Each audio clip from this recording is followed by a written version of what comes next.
أعوذ بالله السميع العليم من الشيطان الرجيم. بسم الله الرحمن الرحيم. إن الحمد لله نحمده ونستعينه ونستغفره ونعوذ بالله تعالى من شرور أنفسنا ومن سيئات أعمالنا. رب اشرح لي صدري ويسر لي أمري واحلل عقدة من لساني يفقهوا قولي. kon mbokk yi gannaaw ba ñu sante Allah subhanahu wa taala ñoo ngi leen di jéggalu ci bépp rëcc-rëcc boo xam ne def nañ ko gannaaw ba ci jéggalu suñu borom subhanahu wa taala. incha allah suñu vidéo bi dañ koy def di ay événements yoo xam ne ñoo gis mi ngi commencé feeñ ci jamono feeñoon lu bari ci àddina bi, waaye ñu gis ni programme boobu mu ngi dox ci pays yi ñu tuddee pays du tiers monde, rawatina li nga xam ne moom mooy dëkk yi nga xam ne moom lañu dëkkee. mu am ci yenn pays yoo xam ni programme yooyu jot na faa jàll ba fës ci kaw, am yoo xam ne programme bi mi ngi dox ndànk-ndànk suñu réew mi bokk ci loolu. loolee di doon benn programme de globalisation dañ ko tuddee ñoom, nga xamee ni dafay dugg ci programme bi nga xamee ni iblis bi nga xam ne yàlla bu rëbb yàlla di den di nekk ci moom daf ko tëral ànd ak ay ñoñam minal jinnati wan naas. ñu tëral programme boobu ngir sànq doomi aadama yi. programme de globalisation boobu yaatu na yaatu boo xam ne xëy na ay vidéo yu bare du tax ñu expliquer ko ba mu leer, waaye ci gàttal rek moom mooy fexe ba nit ñi nu ñu leen di dëngoog seeni borom azza wa jall ci wàcc ay principe am, wàcc ay directive am ci bépp anam, moo xam sur le plan politique la, moo xam si wàllu social la, moo xam si wàllu environnemental la, moo xam ci wàllu lépp loo xamee ni doomi aadama mi ngi ci dundee rek. ñu jéem a seet ba ñoom nan la ñuy fexee ba liñ naan mennub xalaat am ci kaw suuf. mennub xalaat boobu di xalaat bi nga xamee ni moom mooy xalaat bi nga xamee ni yenn ci ay lobby daañu mànkoo ngir ni yàlla subhanahu wa taala wax ni ñoom de tahsibuhum jami'an donte nag qulubuhum shatta. ñoom de seeni objectif benn la, mooy sànq nit ñi, waaye seeni xol sax seeni bëgg-bëgg dafa wuute ci kaw ni, mais seen objectif benn la. masalan dafa mel ni benn armée rek am branche yu bare, ñi fantassin lañ ñi leneen lañu, waaye seen mbir yëpp mooy fexe ba nërmel force bi nekk seen kanam. ñoom nag force bi nekk seen kanam du benn force bi nekk seen kanam moom mooy islaam. léegi nag du ñu ñëw ci réew jullit ñu mukk ni bàyyi leen julli wala bàyyi leen woor wala waaw bu leen demati ci jàkka yi, waaye li ñuy def dañuy fexe ba li nga xam ne moom mooy base u islam muy pas-pas, muy aqida bu sell, ñu fexe ba kooj loo nit ñi loolu. ñu fexe ba gàddaay loo nit ñu valeur yi nga xam ne moom mooy valeur yàlla subhanahu wa taala gërëm. ci loolu nag dañuy soxla ay éléments yi ñuy soxla mooy dañuy soxla ñetti façon nit. dañuy soxla ñoo xam ne dañ naan ay jullit lañu, nekk ci biir jullit ñi, yore turu jullit, yenn saa yi sax ñu jël seen alal soi-disant dañ koy def ci diine ji, waaye seen woote ku ko xool dëgg seen woote dafay delloo nit ñi ci loo xam ne dafay waroo li nga xam ne moom mooy li fi yonent bi yàlla alayhi salaatu salaam bàyyi woon ak saxaabaam. ñooñu ay groupe yu bare la ñuy nekk, nga xam ne ni ñu defoon diine yi jiitu, ni nga xam ne noonu lañ salfaañe woon diine yi jiitu, dem bay xaraamoon ak i njabar yi ak yooyu yëpp ñu fexe ba dugalaat ko ci diine. te li taxoon yonent yi alayhim salaatu wasalaam ñëwoon moo doon gàddaayloo nit ñi li nga xam ne moom mooy taagut, maanaam moom mooy iblis ak ay ñoñam ci jaamu leneen lu dul yàlla ak keneen ku dul yàlla ak gëm keneen ku dul yàlla. ñu fexe bon ba indi benn catégorie nit boo xam ne ni dañ naan ci diine ji la ñu nekk, waaye di woote ci ay valeurs yoo xam ne dafa waroog li nga xam ne moom mooy valeur téere bi ba ki xamul diine bu leen séenee ñoom day foog ni dañu nekk ci li nga xam ne moom mooy njub waaye boo demee ba gëstu diine ba diine leer la yow bés booy wax ñoom ñu mànkoo wëlbatiku di la tam comme ni mu xewee ci jamono loolu nag Sénégal gi mucc ci ndax tey jii force yooyu ñuy wax fexe nañu ba infiltrer li ñuy tuddee ay foyers religieux nga xam ne tey jii boo seetee yenn pas-pas yi ñenn ñi di défendre daanaka yow bu la diine leeree la yonent bi Yàlla alayhi salaam waxoon ni ku dund si jamono di nga gis ay wuute bu wuute yooyu amee nag da nga dellu ci alxuraan ak sunna waaw am na benn kuréel sama xeet du ñu dañ ñu nekk ci dëgg bi ko saxaaba yi laajee dafa ni mooy ñi nekk si li ngeen nekk yéen bon tey jii gis nañu am na beneen kuréel ay kuréel boog yu jóg ci islaam di woote ci ay pas-pas yu doy waar yoo xam ni da ngay gis ni lii pexey seytaan kese la waaye ay nit ñu baree ay mbooloo di leen ci topp kooku benn la am beneen programme boo xam ni ñi koy def moo ñuy tuddee les islamo-intellectuels ñenn gars yi ñuy wooyee les modérés entre guillemets te ñu xamee ni islam moom amul modéré yàlla dafa ni jël leen diine ji lépp ndax yéen da ngeen di gëm genn wàll téere bàyyi genn wàll téere léegi nag beneen phase bi gën a dangereux mooy ñuy tuddee les islamo-intellectuels nga xam ne ñooñu moom les laïcards ak ñoom ñëpp ci biir lañu bokk nga xam ne dañuy bëgg di prôner islam waaye di prôner li nga xam ne moom mooy kufr gu leer muy laïcité ak i démocratie yooyu nga xam ne islamiquement parlant yooyu c'est des doctrines déviantes yooyu c'est des doctrines maçonniques c'est des doctrines sataniques nga xam ne léegi tey jii dañuy gëmloo nit ñi gën leen doctrine yooyu moo gën a maanu ci dund doomi aadama moom mooy gën a respecté doomi aadama que charia bi fi nekk charia ay dagg loxo lay indi ay nàngam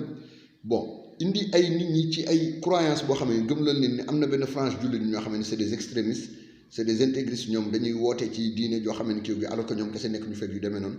alors que ñoom ci boppam ñoo ngi woote ñoom ci benn doctrine boo xam ne ni ñoom dañ ni doctrine boobu la ñu war a dund te ñoom kese itam neew ñu fi bon tous ces gens là réunis dañuy ñëw day am benn ay programme moo xam ay programme social la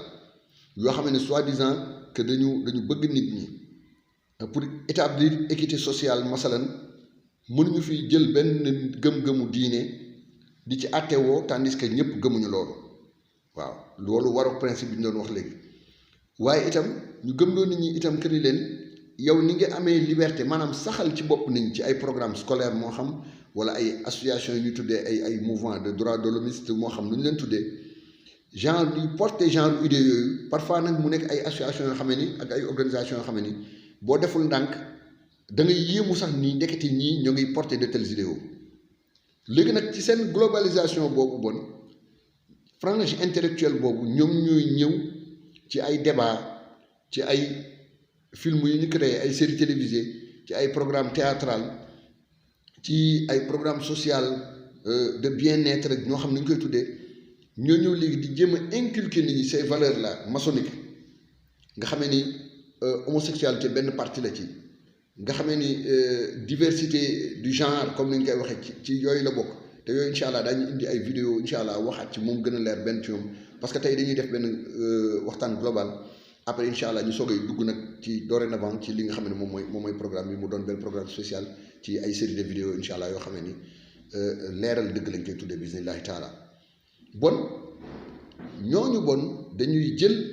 ces programmes maçonniques nga xamee ni noonu la ñu defoon ba dëkk yi nga xamee ni diine dafa saxoon bi ñu ko bëggee tasaaroo dañu jël ces deux franges là mooy ñi nga xamee ni ay faux religieux lañu maanaam jël diine ji dugal ci njabar dugal ci ay mbir commencé wax ay wax yu rëy commencé indi déviance ci wàllu aqida ci wàllu pas-pas ba nga xamee ni nit ñi dem nañu ba diine ji fi yonent yi bàyyi yoon alayhimu salaatu wasalaam ñu salfaañe ko ba léegi ragalloo nit ñi li nga xam ne moom mooy dëgg ubbi buntu diine boo xam ne ni sa xalaat daf ciy ñëw ba wala di ci sos ay mbir bon nag léegi noonu ñenn ñi amee audace di sos ci diine ji di indi ay mbir léegi ñooñu dañuy lënkaloog beneen groupe bii ñu la wax mooy ñi nga xam ne dañu gëm ni ay laïcité ak ay démocratie ak affaire ay droits de l'homme yooyu moo mën indi équilibre social waroog li nga xam ne moom la yonent yàlla bi alayhi salaatu salaam jàngale ci li nga xam ne dafay neenal jëf parce que xam ngeen ci yi neenal islam daf ci bokk nga gëm ni am na beneen système politique wala social su dee ne am na benn système politique wala social bu mën a defar société bu dul islam ki nga xam ne dafa gëm loolu donte day julli donte day woor kooku moom ci borom xam-xam yu ëpp ci islam gëm nañu ci li ñu tuddee nawaaqidul islam moom kooku dafay génn topp kooku yéeféer la maanaam ki mu leer ni tey ki nit ki jël ni yeneen principe yeneen valeur yeneen doctrine war naa mën a baaxal suuf lu dul li nga xam ne moom la yàlla subhanahu wa taala jàngale ki gëm loolu di ko dund moom donte day julli donte day wor moom génn na topp bon tey jii jullit ñi nga xamee ni bon ñenn ñi dañ leen di nax ci ay programme social programme scolaire yoo xamee ni tey jii dañuy def benn affaire boo xam ne au début yow doo ko jàppee dara waaw fekk ne ñoo ngi lay miinal benn discours sa nopp ñoo ngi lay tàmmal temps yi gis ngeen fu ñu toll ñoo ngi wax wàllu homosexualité ay nit jóg di defaan xataa ay ñu tuddee ay imaam yu kenn xamul maanaam ñu naan non benn t-shirt rek la non waa ji benn sac kese la yore non waa ji tubay ji mu sol benn tubay bu kii maanaam par benn exemple bi nga ci gën joxe mooy tey jii sama karaw gi sama sikkim bi su ma doon buddi par benn karaw naan benn karaw la bu yàggee mu jeex fi ñu toog maanaam mbir ñoom noonu la ñoom dañuy jàpp ni ñoom génération bu nekk bu ñëw ci ñoom tey jii boo demee ay Europe ñii lobby homosexuel LGBT yi di taxawal ci mbedd mi di def ay seen journée di sëy ci mbedd mi comme yenn façon wax ni àddina du tukki lu dul ni góor ñeeg jigéen ñi góor ñi daañ nekk ci mbedd mi di sëy comme ni ko bàyyi ma di defee te loolu ñëw nañ ci nga xamee ni am na carte yoo xam ne ci ay États-Unis ak ay France yi dox fa yaram nañ taatu nañ du dara ngeen baal ma ci terme bi sëy ak ay xaj sëy ak say doom yooyu yëpp ay inceste ak tey jii am na pays yu bari yu déclaré ni yooyu yëpp amatul ku mu neex nga sëy yooyu te bu ñu seetee ni bi fi yonent yi alayhi salaatu wasalaam bi ñëw fii lañu fekkoon société bi nekk fa nit ñi di sëy ak seen i doom di sëy ak seen i bàyyi ma góor di ànd ak góor jigéen di ànd ak jigéen ba yàlla subhanahu wa taala yëkkati suuf dëpp ko seen kaw mais loolu ay génération yu bari ñoo ko liggéey léegi loolu ñoom aussi comme ñoo ngi ci yoon boobu dañuy préparer nit ñi moralement ak socialement à accepter li nga xam ne moom mooy kii ba tey jii ci ay film ay séries yu ñuy wan suñuy doom da ngay gis ni dañ leen di wane par exemple que ni jigéen war na mën ànd ak benn waaye ci benn appartement ñu nekk fa di def loo leen neex parce que itam jigéen itam mën na dem fekk benn waaye bu am jëkkër mu ànd ak moom nekk ak moom noonu bu am jabar du moins mu ànd ak moom ci dul noonu maanaam mbir mi ay bëggantee fi nekk ak ay genre mbir yooyu maanaam gëmloo nit ñi ay pas-pas yoo xamee ni tey jii yow miy wax dëgg naan nangam bi du njub yow la ñuy diaboliser wan ni yow mii tu n'as pas le droit de citer dans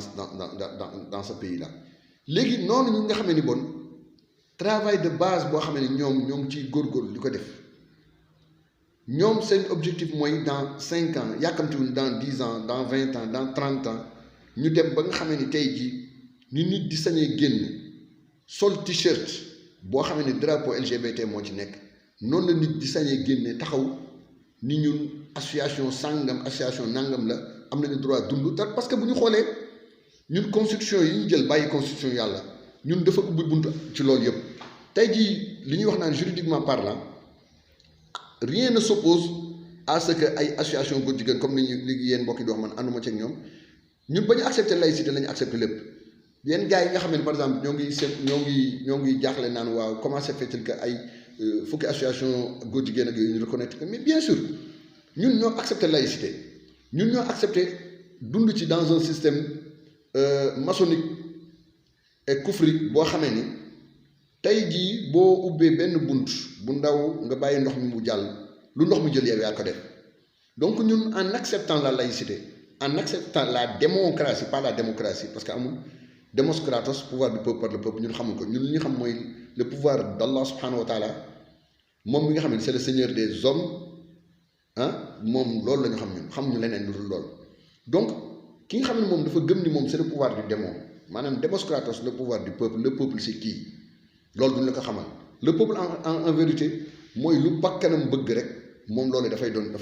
doon charia comme léegi ñoom gëm nañ loolu nit ñi ni leen nit ki warul am ay interdit parce que nit ki amul beneen être supérieur à lui moom mooy être bi nga xam moo gën a màgg loolu boo demee même si pseudo religieux yi dañu lay gëmloo par exemple ay waxu déviance yoo xam ne exemple benn bu gàtt rek naan la par exemple yonent diw moo tax yàlla sàkk ñu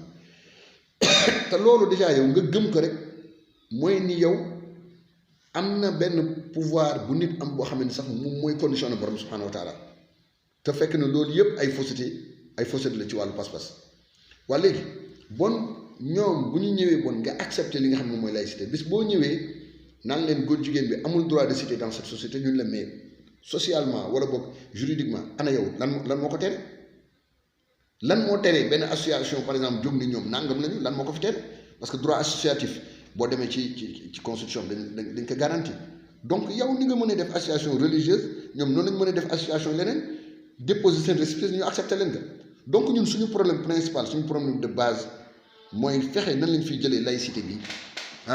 cette laïcité là ñu fexe nañ ko fiy jëlee d'abord balaa ñuy mener benn combat donc que les gens ne se trompent pas de combat que les gens sachent que ni ñun l'ennemi même du croyant est d'abord un système maanaam système bi nga xamee ni moom moo fi ne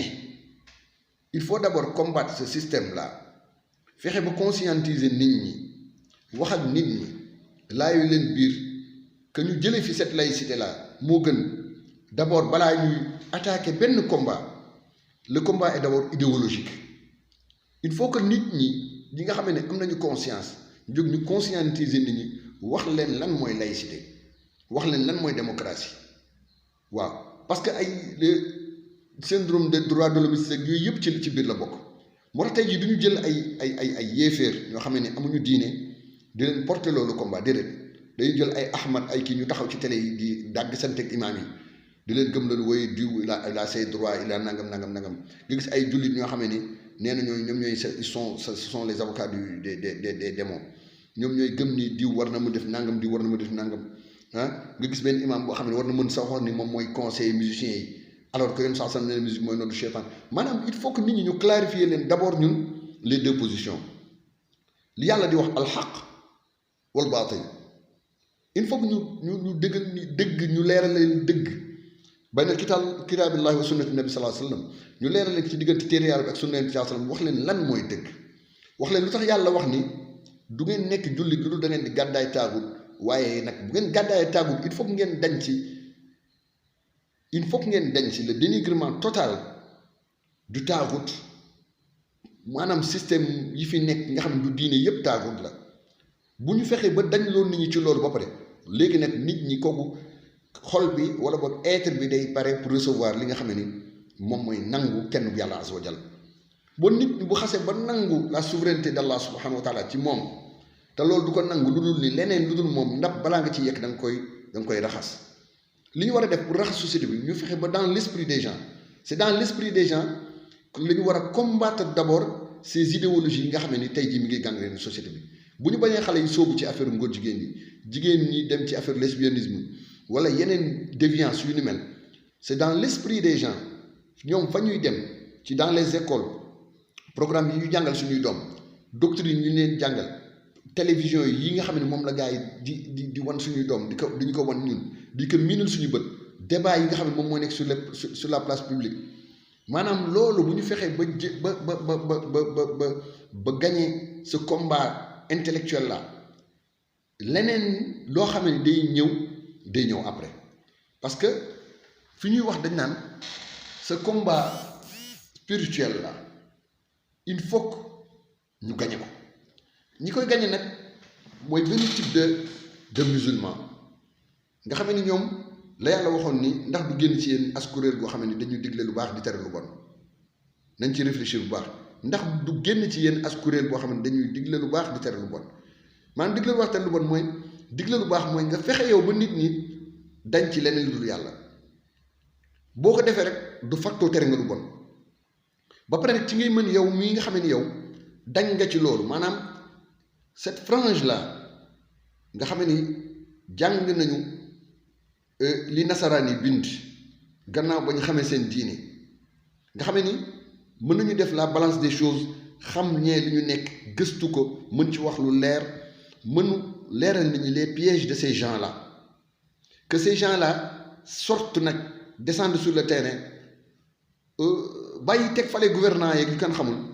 fexe ba wàcc sur le terrain jël ce travail là def que benn doctrine def ko benn vie ñu xam ne kenn suñ ku si nekk am na fu mu jëm te fi mu jëm foofee la fa nekk mooy lépp lu mu defoon ci àddina ci lu yiw bépp combat bu mu doon mëne parce que ñaar rek moo fi nekk yàlla nee na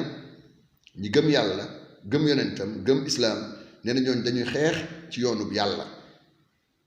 nee na waaye ñi gëm leneen nag ñoom dañuy xeex fi sabili taaxut ci yoonu taaxut la ñuy xeex bon le combat il est perpétuel le combat a commencé bis bi nga xam ne aadama suñu bàyyi aadama alayhi salaatu wasalaam iblis bañ na ko sujjóotal te du jeex lu dul bés pénc ñii dugg aljana ñii dugg safara bon nag c'est un combat perpétuel boo xam ne tey jii ci yeneen vidéo bismillahi taala ñun Abou Usama daañu ñëw bismillahi taala di def tomb par tomb di leeral yenn programme maçonnique yi nga xam ne ni gars yi ñoo ngi koy tëral te mu doon ay film ndax wax ma ban télé ngay seetaan ma wax la ban société nga am wax ma ban rajo ngay déglu ma wax la ban société nga am wax ma yan information ngay jot ma wax la yan type de personnalité nga am wax ma ban sa diine fu mu toll wax ma nit ñi seen gëm-gëm lan la ma wax la socialement pourquoi li nga xam ne ni moo fi nekk ay dëpp kees yi ñuy wax ay détournement de deniers publics yi ñuy wax ñëpp benn problème moo tax il faut que nit ñi ñu dellul leen jubale leen ak seen borom leneen lu dul loolu dafay jóge lii mooy suñu première vidéo ci série bi te ñu tuddee que leeral li nga xam ne moom mooy njub wa sallallahu wa sallim ala nabina muhammad wa sallim taslim ku jox vidéo bi incha allah mën nga ko tasaare wasalaamualeykum wa rahmatullah